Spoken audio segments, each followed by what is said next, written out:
Hi, this is Mike Harrell, and I'm from Language Lessons of the Heart. This is Ray Hernandez. Introduce yourself, Ray. Hello, this is Ray Hernandez. I'm one of the co-founders of the Dr. Edgar Mitchell Foundation for Research into Extraterrestrial Encounters. Thank you, Michael, for inviting me.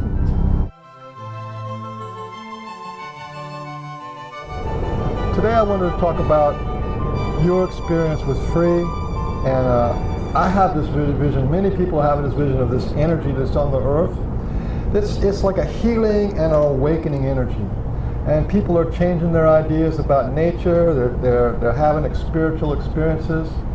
And so I just wanted to talk about that. You've had some profound experiences with ETs and synchronicities and transformations.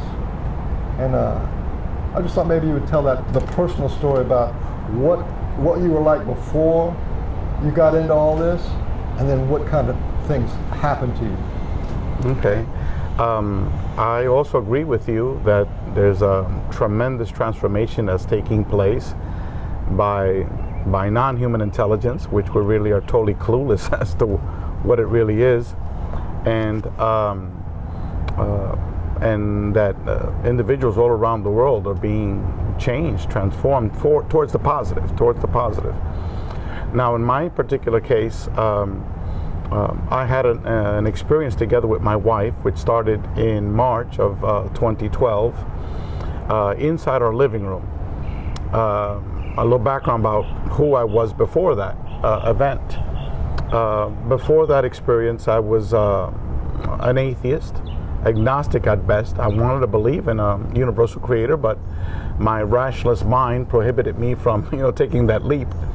I certainly was not interested in any organized religions. That was not, the solution for me.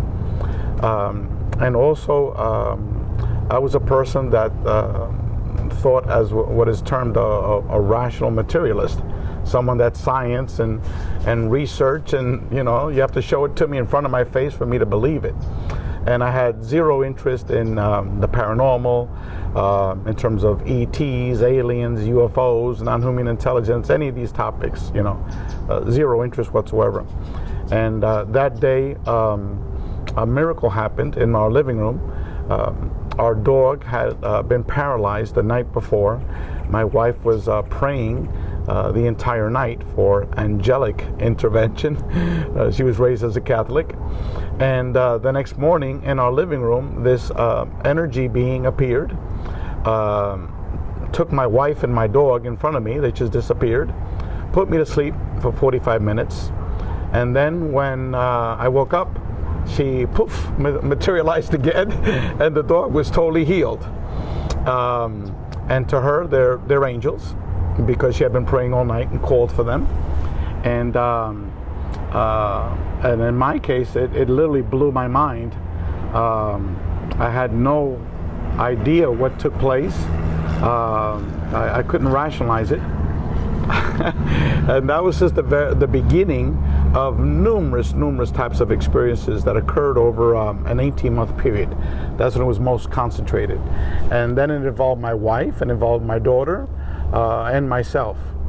So you're getting like the shotgun, the whole bomb blew off in your family.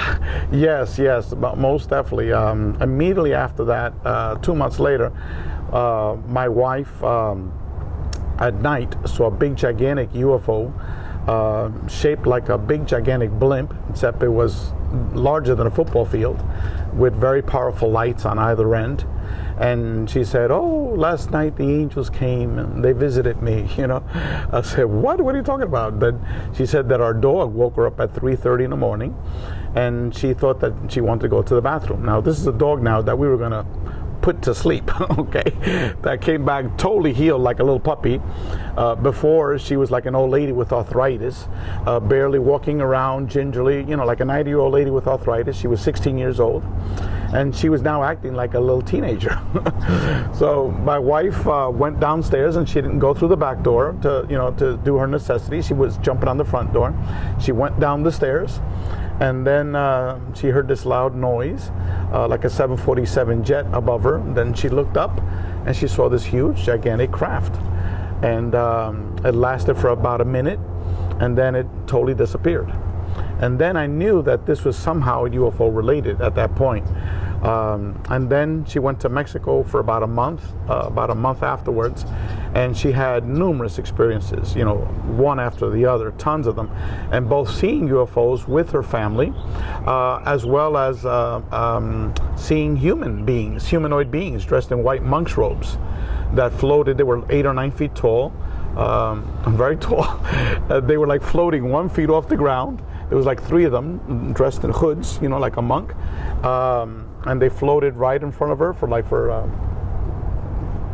45 seconds, 30 seconds, 45 seconds. Really long time. Yeah, long time. Because they started, they were like maybe 20 feet away. And then they floated slowly in front of her. And they got to a certain point and they just disappeared. And so she was having all of these types of experiences. And then I had, my next experience with myself was where my daughter and I had an encounter with this huge, gigantic craft, which was semi-translucent, which was comprised of thousands and thousands of oblong streaks of light. But this is only 30 feet away from us. It was like right on top of our neighbor's roof, and we were right next to our neighbor's house. And we were just like, that lasted for 45 minutes. There was mind control that took place. It altered its shape because 3 friends of mine then came, they saw this thing, and they were like, coming up with crazy explanations, trying to explain this. And in my head, I said to them, well, you better come up with some better stuff than this, because, they don't believe you. All of a sudden, the whole pattern changed. Now it became stars that were 10 times the size of Venus. Whoa. Yeah. Powering up real huge, like 2 or 3 the size of the moon, powering down. All the rest of the other stars were like flickering on and off. It was like totally different, after I gave it this thought suggestion. And total mind control took place during this event as well. And again, I could have gotten a rock and thrown it and hit it. That's how close this thing was. That's incredible. You got, like I said, you got some special attention, but then you went on to do some special things. But I wanted to backtrack a little bit, and see if you can follow emotionally when the light bulbs were coming on, like, oh my God, kind of a thing, and you actually had to change your because that doesn't just happen like that. It goes kind of in steps, and you go, wait a minute. They were preparing me. Back then, after I saw that craft, I still was atheist, dogmatic, material rationalist. I really hadn't changed. It's just someone that's having these paranormal experiences. And so what had happened was either that night or the night afterwards, I saw a video on near-death experiences, and that's where my changes started to occur. I immediately turned into a crazy man. 18 hours a day, that's all I did, was just order books on near-death experiences, and 18 hours a day read them. And it wasn't like someone... Let me interrupt that, because to me, that drive to learn, to find out, that is a actual experience of contact. That the inspiration or the motivation to actually do something so profound like that is as paranormal as you can get. Oh, most definitely. Everybody has that at some point. Yeah, most definitely. And what I wanted to convey is this is not someone that's just reading these NDE books, 2 hours a day, that sort of thing. No. I gave up my wife, I gave up my child, I gave up my work. I don't want to say this publicly, but I did nothing for 18 hours a day except read these books 7 days a week.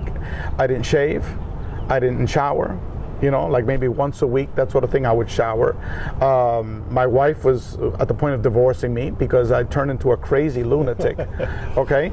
And that's all I did. And then 4 months of doing this, I was a crazy man, okay?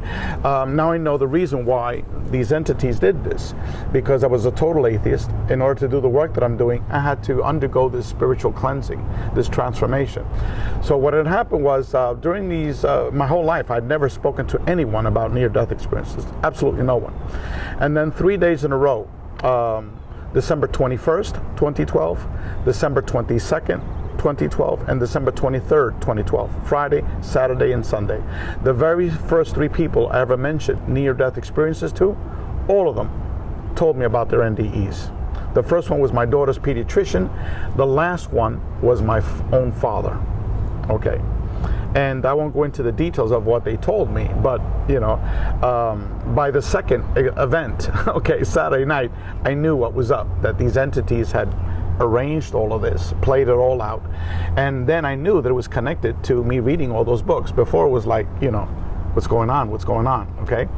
And then with my father, that was like the icing on the cake, because you're hearing it from your own flesh and blood. And he had a life review that lasted 30 years. Wow. He was told, he said, up there, he says, time doesn't exist. I said, what do you mean time doesn't exist? He says, I was up there 20 to 30 years. I said, what do you mean you were up there 20 to 30 years? He says, that's how long it took God to show me all the good things I had done in my life and all the bad things.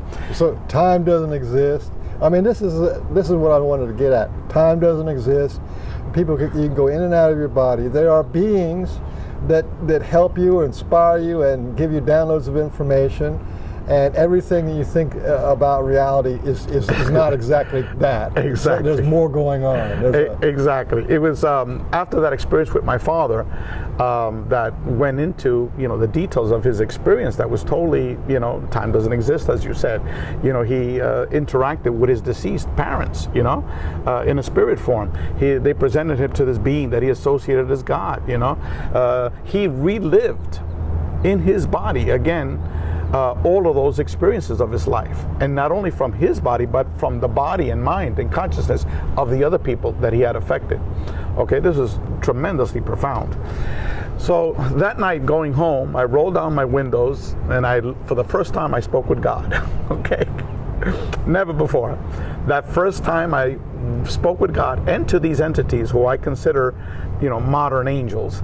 They're friends for sure. Yeah, and so I looked up at them and I said in Spanish, I don't know why I was communicating in Spanish with them, but it's just because I guess I just left my father's house because I'm bilingual. And I said, I congratulate you. I want to thank you. I salute you because in a 4-month period, this is me reading those NDE books and going like a crazy madman. In a 4-month period, you have managed to totally transform an atheist material rationalist into someone that doesn't have a belief but has a knowing that a universal creator exists and that we are eternal spiritual beings. And I have that belief, but that knowledge. Death doesn't. That doesn't exist. Okay, that I have that knowledge more than any Catholic priest in Miami. Okay, and I said, and for that, thank you so much. And to this day, I still have that that philosophy, that knowledge, that well-being. Proof. Yeah. In a way. Yeah. Correct. Proof. Definite proof. And since then, since that experience, a whole bunch of even more profound transformational experiences were given to me, based upon all these synchronicities that taught me, that gave me information about advanced quantum physics, about consciousness, about the multidimensional nature of our reality, and how all of these paranormal experiences and all these contact modalities like NDEs, UFO contact, channeling, remote viewing, communications with spirits, etc., how they're all not separate, and yet humans are studying them as separate, but they're all intertwined. It's all one. And we need to study them as one. Spokes on a wheel. Spokes on a wheel. That was the experience that you know about. And so it's even gotten even more profound in terms of the whole consciousness of our multidimensional nature of our reality. Wow.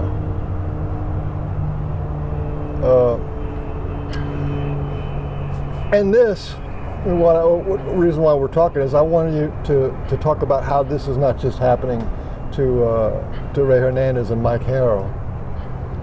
The survey that you did was just profound in that it shows how many people just in this one category lives are being changed. But you're like an expert in two things really: the near-death experience and contact.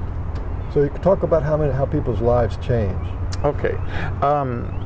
First of all, about our organization, FREE. FREE is comprised of many PhD physicists. More than half of them are not public. because they're still working.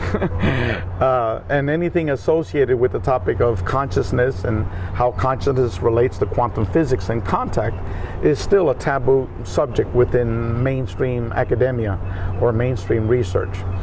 We do have several other scientists and physicists that are out in the open. Dr. Edgar Mitchell, one of the co-founders, now deceased, that was his forte for over 40 years, exploring these topics.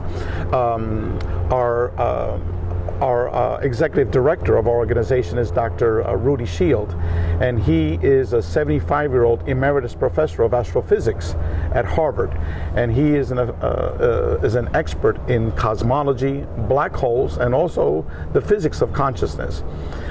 We've just recently added Dr. Claude Swanson. He's a PhD in physics from MIT. His undergraduate was MIT, but he got a PhD in physics from Princeton. And he wrote a book many years ago titled The Synchronized Universe, which tries to explain the physics of the paranormal. Exactly what everyone in our group accepts, that all of the paranormal is all interrelated. Indivisible, really. Correct, indivisible. Yeah. It has different flavors, but they're all the same. Yeah, correct. And so he wrote a book for the lay person to explain, the hardcore quantum physics, that everything is interrelated. Okay, and we have other folks that are Dr. Bob Davis, who's a professor of neuroscience, professor of the brain. We have Dr. John Klimo, who's one of the few academics. He's now retired, just like Dr. Davis. Dr. Klimo is one of the few academics that actually made a living as an academic studying the paranormal. And so Rosemary Ellen Guiley, she's written 62 books on the paranormal. Mary Rodwell, one of our co-founders, she's one of the world's leading experts on individuals that have had contact experiences. So this is just a sample of the people in our organization. So what we undertook is the first ever comprehensive academic research study of people that are having contact experiences, but primarily we focused on UFO related contact experiences. Later on, we want to be able to get this group and compare it to the NDE folks, to the channeling folks, to the mystical meditators, etc. But the first step is we want to focus on people that have seen UFOs, like I have had, and then have had contact with non-human intelligence. Because why? Because there's never been a statistical study on this. We have a lot of stories, articles, books, a lot of anecdotal stories, but never anything to put statistics to all of this. So what is it? What are you? Could you go into like? A lot of people struggle with this. There seems to be an awakening that happens to people. And that awakening sometimes is hard because it's changing everything. And then they have breakthroughs and then everything's okay. Yes. Could you go into like what happens to people when they go from a normal person, and then there's people coming in their room, and then later on it's like, well, the world's a pretty good place. Correct. Yeah. One of the areas that we focused on was how people transformed from the beginning of their experiences now, to how they view the experiences now. And what had happened during that time that I was reading all these near-death experiences book, I read several books that were written by Dr. Kenneth Ring. Dr. Kenneth Ring is now a retired professor of psychology at the University of Connecticut. He wrote this book in 1988. It was titled The Omega Project. That book was a statistical study where he compared 100 people that had near-death experiences with 100 people that had UFO-related contact experiences, mainly abduction type of experiences. And what he focused on primarily in that book was how these people change, how did they transform. And he asked a series of survey questions, quantitative questions on this topic. And the results that it came out with was that these people were all being transformed profoundly. Numerous changes for the positive. And he concluded that both groups, the NDE group and the UFO contact group, transformed into the same human being. I mean, that's profound. Into the almost same exact human being. So the personality profile in terms of religion or nature, they all kind of like balanced close. They turn into the same person. okay, which is Psychologically. unbelievable. So when I read that, I was like, first of all, I was blown away because of those findings. Secondly, it's one of the few studies that have ever been done on UFO-related contact experiences, just focusing on the transformation. Our research study focused on numerous aspects of the phenomenon, but that's just one of them. So we duplicated his study, over 100 questions, okay? And what did we find? The same exact finding of Dr. Kenneth Ring. And let me go over some of those specifics, okay? People before that were non-spiritual, all of a sudden are very spiritual. Like in my case, the total atheist, now someone that is, deeply spiritual, okay? Someone that was egotistical, all of a sudden transformed. Ego is not important in their life. Someone that was money hungry, that didn't apply to me because I was never, money hungry or that sort of thing. But people that were a significant, 80% of these people, all of a sudden, they couldn't give, two hoots about making money. That wasn't important in life, okay? People that were religious shifted away from being religious to spiritual. People that were non-ecological, all of a sudden, are deeply ecological. Mother Nature. Mother Earth. Yeah. Caring, okay, for the fellow human being. All of a sudden, you were very, distant from empathy. All of a sudden, have all this love and empathy for your fellow human. And these are just... That's a big one. That's a big one. There was like 5 or 6 that There's a heartless world, and now there's these people out there seated around who love for people and animals and nature. Yeah, and that was just 5 or 6 examples that I gave you. Imagine 100 of these type of examples. What we found out was that 80% of these people underwent a major transformation for the positive, okay? And so, you can hypothesize a lot of things, but my hypothesis is that these entities, whatever they might be, God consciousness, whatever is coordinating all of this, that they're doing it individually, singly, with individuals, one-on-one, that are undergoing this tremendous transformation. It's privately and subconsciously. Correct. So it's not like out in the street. You're happening inside of you. Internally, within your being, within your consciousness. One at a time. One at a time. And so my perspective is, why isn't this not happening around the world? Everywhere. There's many questions. However, there are people. We asked a question about their experiences. Was it positive, negative, both positive, negative, and neutral? We asked it in many, many, many different ways. And what we found out was that only 15% of the individuals stated that their experiences were negative. Okay, which is the total opposite of what's circulating on the internet and in ufology, these UFO conferences. Now, there are many people that have that viewpoint. Our survey is 3,000 now 100 people, okay, a lot of people. That's a major survey in any academic society. And it's being done in 3 languages. The survey now is, for English, we've had 2,600 responses, and in Spanish, 550. We're going to be launching now in German and in French, and in about 2 months in Chinese. Okay, so this is an international, type of research that's being coordinated by retired professors, numerous retired professors. So it's being, well done. And so there are people that have had, for example, negative experiences. For example, the alien breeding program.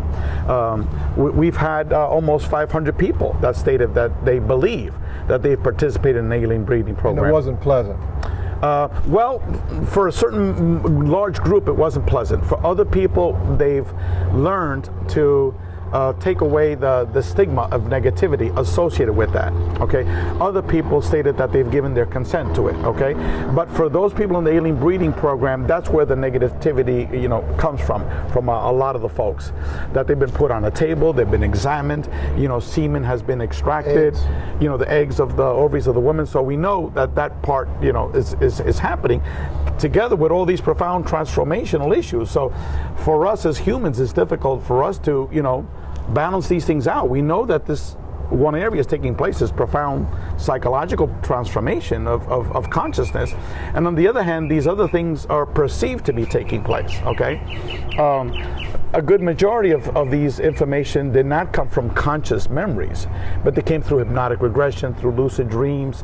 So we don't really know to what extent this really is happening. No, these, Oh, you know. well, I was going to try to give you the hard question, because I know you can't actually answer it.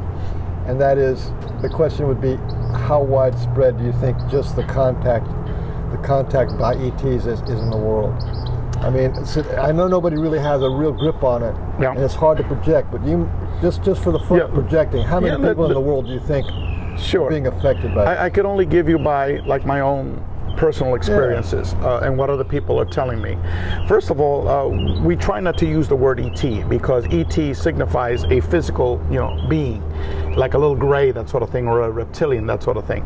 And what we found out was that the vast majority of the physical sightings, because contact is not only just physical, it's also downloads, telepathic, and those through urges, paranormal urges to read, urges to do things. Those urges. Yeah, exactly. Very, It's very, very profound, the contact experience, and our survey approaches all of that.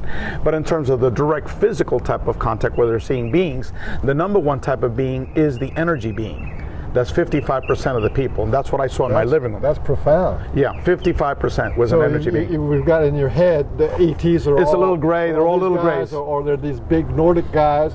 But it turns out they're little balls of light. Well, that's 55%. But still. At 52% or 53% was the human beings.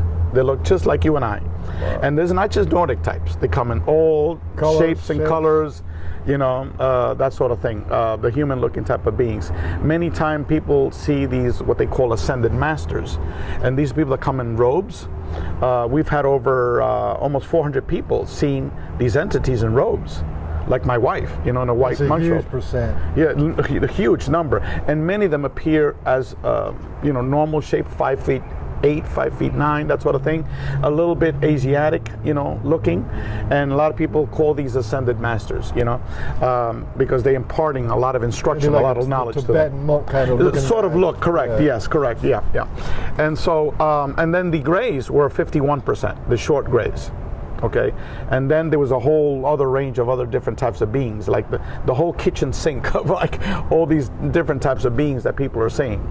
But anyway, getting back to your question, okay, since my experience, I tell everybody about my experiences, my family experience, friends, co-workers, people at church, and lo and behold, I could count off at least 15 people that were in my circle of friends that have told me about their paranormal experiences. Not necessarily ET contact, but seeing UFOs, seeing ghosts and spirits, having out-of-body experiences, okay, having numerous paranormal experiences. Talking to your grandmother after she died. Yeah, exactly. She talks to you and hear a voice and stuff like that. I mean, these people that I've known, since I've been here in Miami 10 years, all of a sudden, for the first time, they're telling me these things, okay?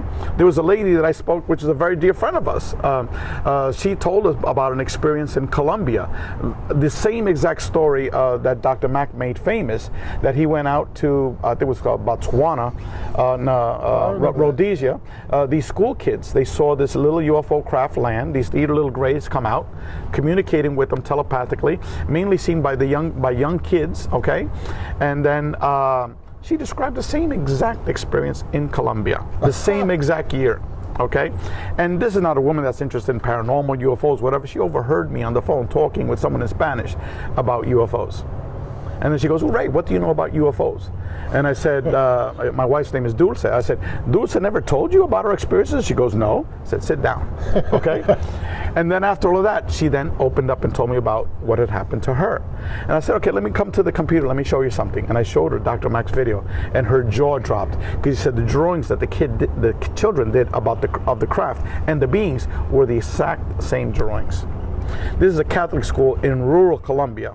Okay, investigated by the teachers, by the school principal, and what they wound up doing is getting all the drawings of all the kids, They kept them, told the kids, be quiet.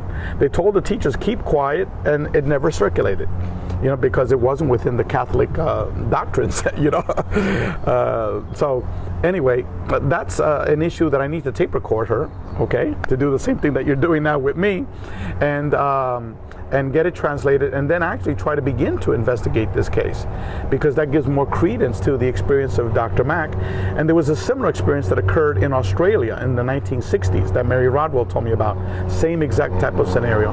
Oh, I think I heard about that. So that's good. So this has been going on since maybe the 40s, and then really started stronger in the 50s, 60s, 70s, 80s, 90s now. Yeah, and to get to the point that you asked me that question, if I have like 15 friends of mine that have told me of their intimate stories of all these paranormal experiences, okay? Even the neighbor across the street from mine, she told me she's been abducted. All her kids have been aboard ships, okay? Her husband's an attorney, okay? A partner in a major law firm, okay? Everyone's been on the craft, including her father, okay? And one day the husband comes out to me, Ray, says, I know you've been dying to talk to. Would you like to have some coffee? I said, sure, I know you've been meaning to ask me whether what my wife told you was true or not. He goes, let me answer that question for you. Yes, okay? And so, he verified everything. All the kids have told him all these stories of the beings they've seen, of their paranormal experiences. Now, here's the commonality that all these people have, all of my friends and my neighbor, that, I won't say exactly where she lives because that'll give it away, but the point is that all of these people have never told anyone, including the neighbor that lives close by to where I live. She hasn't even told her brothers and sisters. There's a shame there. Okay. Yeah. Okay, so this is the commonality that all of my friends have had. So let's say you have maybe 300 good friends, and then you're getting 15 or more out of that. So if you're correct. saying, and those are the ones that admit these things. I'm assuming a lot of people still don't even want to go public with it. So if you extrapolated that out to the millions of people. Well, if we're talking whatever, let's say 10%, that's a certain number, even 1%, okay? Let's say these are 1% of the people that are in my inner circle, 1%. That's still, U.S. has 300 million people. What's 1% of 300 million people? That's of 300 million, that's 3 million, right? That's right. That's a huge number. Okay, so this is the true nature of our reality. And that's what our organization is trying to do, which is try to illuminate to humanity that our reality is not what you think it is, okay? It's something so profound, so complex that we don't even know what questions to ask, let alone what answers. And just to piggyback on that, the vast majority now of PhD physicists, I told you we have many associated with FREE, in all of academia, here at the University of Miami, at Florida International University, University of Florida, wherever they are at, these professors of physics, the vast majority of them now believe that we live in a multiverse, more than one dimension.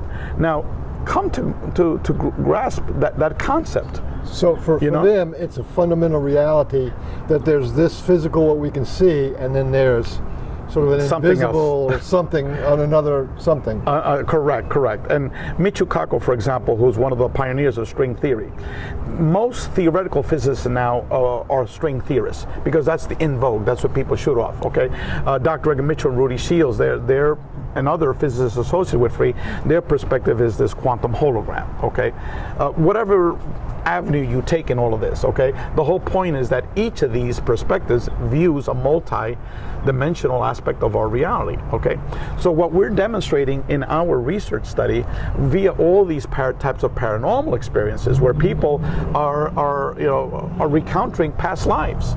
The whole topic of reincarnation, life review, and a near-death experience. There's people who are doing healing of past life stuff now. There's actual therapists for that. Past life healing. Correct. People with near-death experiences, I think it's 1 out of every 3 of these individuals are having a life review, where you're actually reliving your past. And not just like this abstract dream type of thing, but you're actually in your body. You're experiencing the pain, the emotions, the turmoil. You're seeing what you're doing. You're reliving it. Wow, 3D life review. Yeah, correct. And then not only of yourself, but the impact that the other person had. You're now in the body of the other person. So if you got this kid and you were like, had a fight with him, you punched the hell out of him, you cursed this kid out, whatever, you reliving that experience not only with your brain and your body, but him getting beat up by you and cursing at him and the whole works. Or with a girlfriend or your wife or your spouse, you cussed your spouse out, you're reliving all of that again. That is so profound. Okay, and so let me just turn this thing off real quickly. So the whole point that I'm getting at is that this multi-dimensional aspect of our reality, it's so profound, so deep, okay? And humanity needs to understand that this is happening, okay? And it's not just the ETs, what people term ET. It's not the nuts and bolts, ufology perspective. That paradigm is dead. It's a dinosaur, okay? It's a dinosaur. They don't know it, but it's dead. It's extinct. Okay, it's like the last dinosaur that's walking the earth. That's ufology. Okay, soon everyone is going to be heading towards consciousness. Okay, and the multidimensional aspects of our reality. Okay, and that all of the paranormal, including the so-called ET phenomenon, is one component of this diverse aspect of what we term the paranormal. Wow. Well, I don't know if we should leave it there. I mean, there's 100 more questions.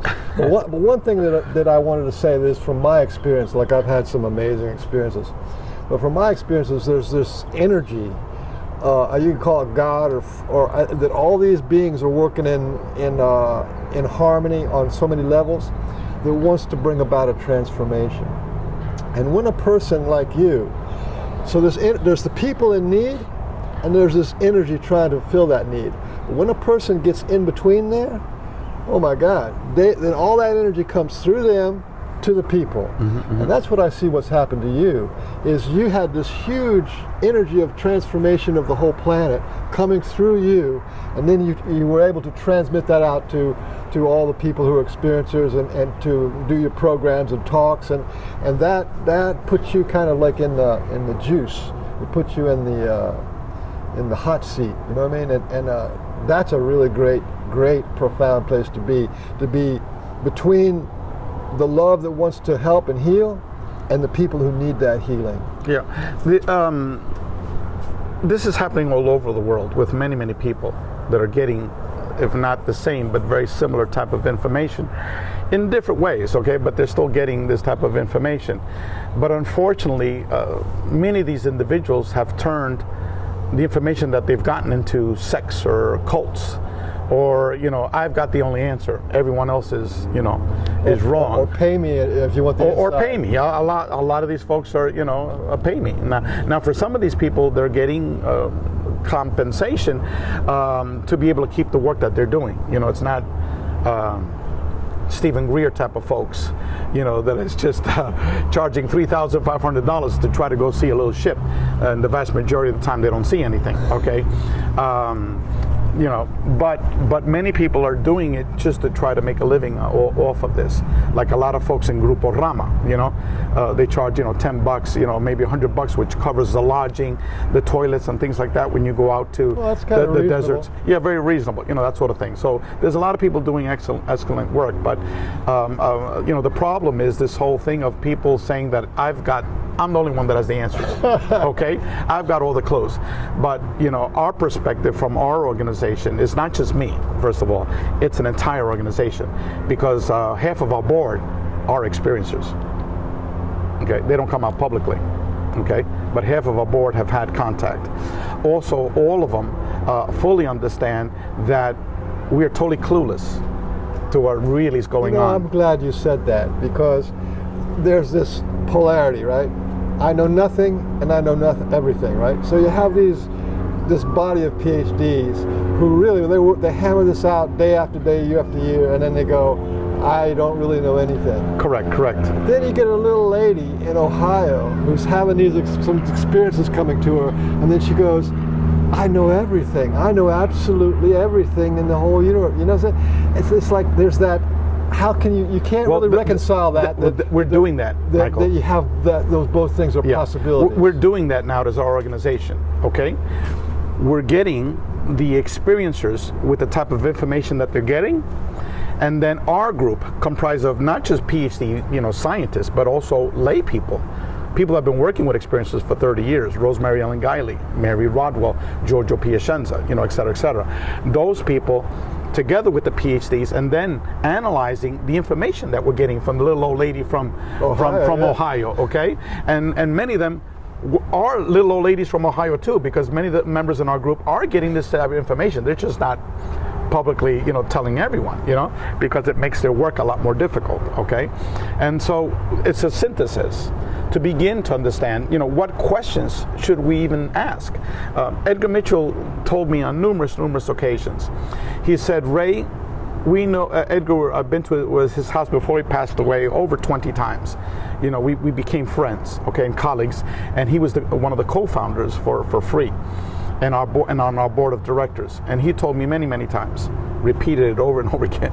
He said, Ray, we know the equivalent of 1 grain of sand in an entire beach. And then I responded, and that's just one beach. Yeah, and then you have to add the other polarity. Because consciousness cannot be separated, that means there's also the possibility, the actuality of knowing every single thing that there is that can be known. So there's that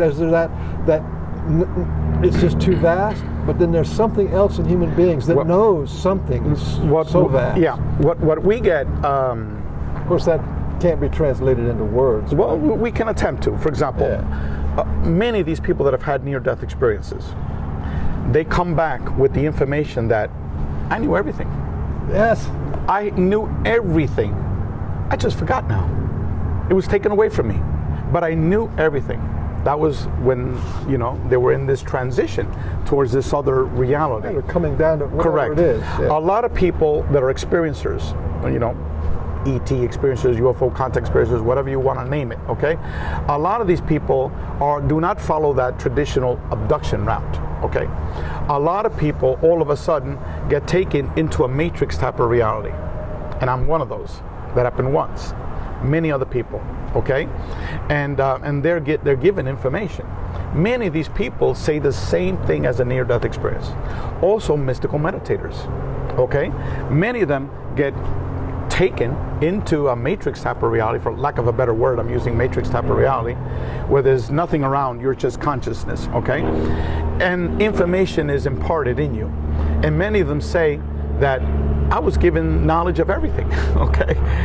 I was like reunited back with God, okay? I was reunited back in God. And now I'm back. And was totally taken away from me. Okay, so you not only hear that information, what you just said, from near-death experiences, but also people that are piercing the veil with different types of contact modalities. So there actually is an experience of knowing everything. Yes. And then there's the experience of normal, where we don't know everything. So, and it's that's as profound as saying that we're eternal beings. And we know everything. That's a huge shift. Yeah. I have my own hypotheses towards this. My own hypothesis is as follows. Because I was, a lot of my own hypotheses was because of that experience I had inside that spinning wheel, which originally was like in a matrix type of reality where it was pure consciousness, it was pure just my mind. Then this wheel popped up, but I was inside of it. And then inside this wheel started to spin, and inside each of the different spokes of the wheel had a different, what I now call contact modality, a different way of piercing the veil, that humans are piercing the veil and going into another layer of reality. And so one spoke had UFO contact, another one had near-death experiences, another one was, mystical meditation, another one was, channeling, another one was, remote viewing, all of these different shamanic journeys. You take peyote or ayahuasca, DMT, whatever, and you pierce the veil. So all of these spokes were different ways where humans are piercing the veil. And then what was given to me information was that humans are studying these different topics separately as individually. Okay, as an isolated. as an isolated event. Ayahuasca people. Correct. Ayahuasca people. Out of body people. Out of body people. The near death experiences, whatever.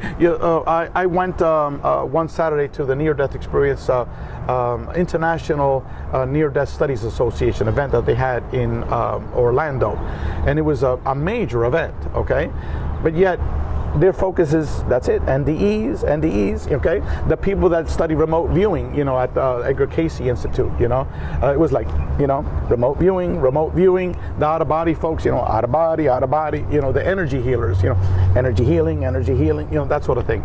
And so what was given to me inside that wheel was that all of them, they're all interrelated. They're not separate.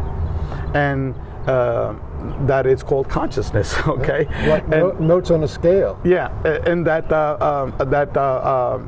another way for you to properly understand it is some form of advanced physics that explains the true nature of our reality that we just don't understand as humans, okay? And then that's when I was given my mission. I was told that I need to inform humanity of the relationship between them, whatever them is, okay? Okay? Could be them.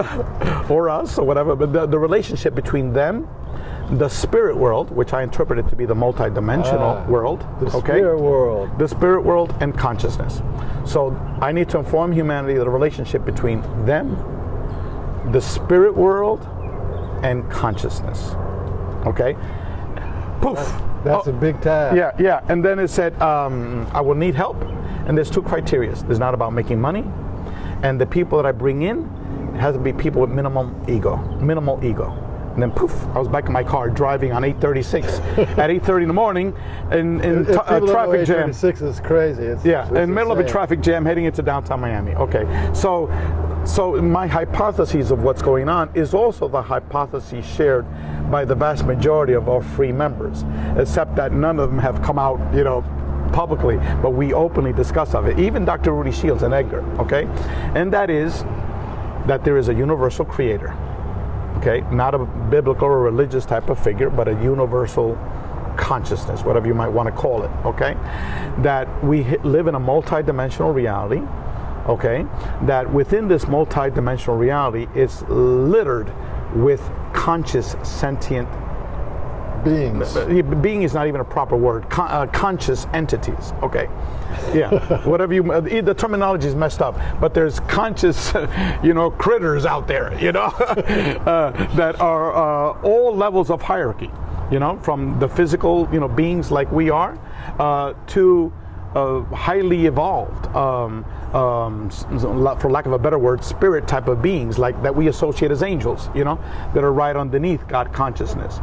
And that also that God is everything, including ourselves, that there's no separation, that we're all part of God. So when we die and our physical matter, dies, our spirit, our energy, our universal type of being that we are, gets reconnected back to God. Okay, and that's where the knowledge of everything comes in, because we're reconnecting back to God. Okay, that's a big one. Okay, and then what happens is that then time for another journey. And the other journey can take different shapes and forms, different beings, different locations, different dimensions. Okay, and that what we're aware of is the past lives of our own dimension, because it's like as human beings, we cannot realize other past lives of other types of dimensions. Well, but there are a few people who feel like they're in this body, but they're also simultaneously on another planet living a life, and another planet, and they just feel they're connected to these aspects of self. That to me was kind of a mind blower. Yeah, we asked those questions. We asked like maybe 10 of those questions associated just to that. And again, this is not ufology stuff that we're doing, This is totally the antithesis of that. So you could only hypothesize about these things, But I think that, that when we revert back to God consciousness, we recirculate God. Okay, God is self-creating all the time into these types of experiences. Now again, it's just a hypothesis. There's nothing to back it up, but it's just I'm just going off what other people also feel and experience and believe. And many of them are geniuses, like Edgar, like Rudy, and so many other folks. You know, Mary Rodwell, etc. The other thing is that I've noticed is that as soon as you just let go of proof. Let go of proof and then say, well, this is a possibility, and that is a possibility, and all these people are having this possibility, and all these people are having this possibility. And you don't really say, well, prove it, you know, right? You know, did you take a photo? What proof does? Proof is cement feet. Okay, that's what proof is, because it's just going to sink you. Prove any of it. Sink you, and you're not going to do anything. Okay, a proof is a man-related term. The whole scientific method, you know, of Descartes and all these folks, you know, that's totally antiquated. That's a dinosaur, you know.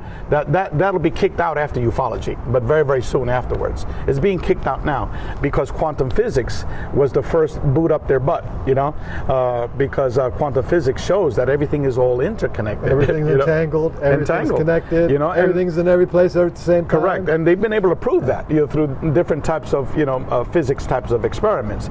But the hard time that Einstein had and all these other traditional scientists, because many people are not aware of quantum physics, you know, even other scientists, you know, and so their mindset is stuck on that proof.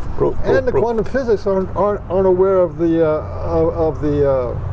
electrical engineering, and the electrical engineering correct. Aren't aware of the biomedical stuff that's going on. And none of them are aware of the paranormal. Okay. Well, there's paranormal stuff in the biomedical stuff. They're going, well, look, these cells are they're like to have their own consciousness. They're coming to these profound conclusions of interconnectedness and communication and so, you know, getting back to the concept that Edgar said, we know the equivalent of 1 grain of sand in an entire beach. And the reason I threw out that Edgar started laughing, and that's just one universe, because Edgar's perspective is of a multiverse. So when I said, and that's just one beach, it implied, and that's just one universe. So what happens when you add almost an infinite amount of universes? It just gets our profound inadequacy of knowing our reality, multiplying it almost to infinity. Well, that comes to the shortcomings of the tool used to comprehend. If we use only our mind to comprehend, you're only going to get what the mind is capable of getting. But we also have hearts. We have this physical body that feels and senses things. We have an emotional connection to things. So we have these other centers of knowingness. You know, because a lot of the stuff that happens, that mind's sleeping somewhere, and you're off there. You know, we in essence, the brain can't do it. Is not what traditionally is thought of as a brain. Right. The brain is actually a radio receiver. Okay, that's tapping into information from the multiverse. Okay, and so what you need to do is circumvent the brain and shoot off with the 0-point energy fields into direct experience. Rudy, Rudy's hypotheses, and that's based upon hard scientific research, is that the black holes are actually a repository of information. They're like a hard drive that's storing information. Okay, and calls them magnetic.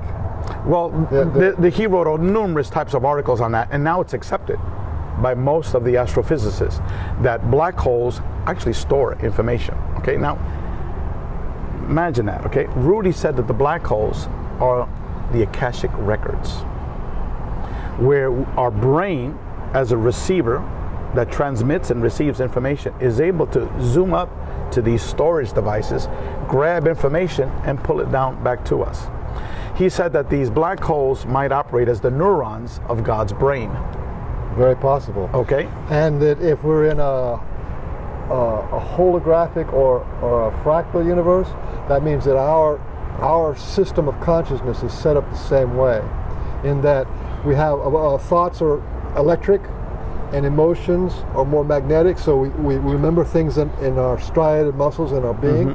So to connect to, you can only do so much with the electric side, the thought side, but you have this other receiving, vibrating part that is magnetic. So if the energy records are magnetic, you're not going to get it from the brain. You have to get it through the heart, through some other. Through lack of a better term, through consciousness. Through consciousness of most definitely. And I said, we're just in the infant stages of trying to, know what questions to ask. We have no answers. And that's why all these people on the internet, oh, I'm the guru of this, I'm the guru of that, I've got the answers for this, I've got the answer for that. Those people are totally misguided. They might know a tiny sliver of the puzzle, just like I was given a little tiny sliver. But But I can't judge them because they get a taste. Yeah. And that taste is for them is connected to everything. Oh yeah. So they're going, I have everything. And then another guy, he's eating a whole pie. He's eating 100 pies, and he's going, okay. Okay. No, I understand. You have your taste. Yeah. And he's going, okay, just go I, ahead. I understand it. That's where these people are coming from. They had a taste of something, and then it's like the biggest thing in the universe to them. Yeah. But again, it's very, very important for individuals that have received this special information, okay? Oh man.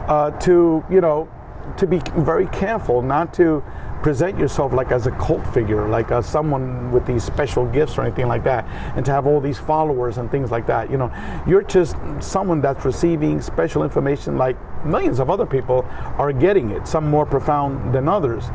But it's to the point now where hopefully 100 years from now, 1,000 years from now, 10,000 years from now, we might evolve to be able to understand this a little bit more fully than what we do now. Well, if you look at it like at gurus and the great enlightened people, right?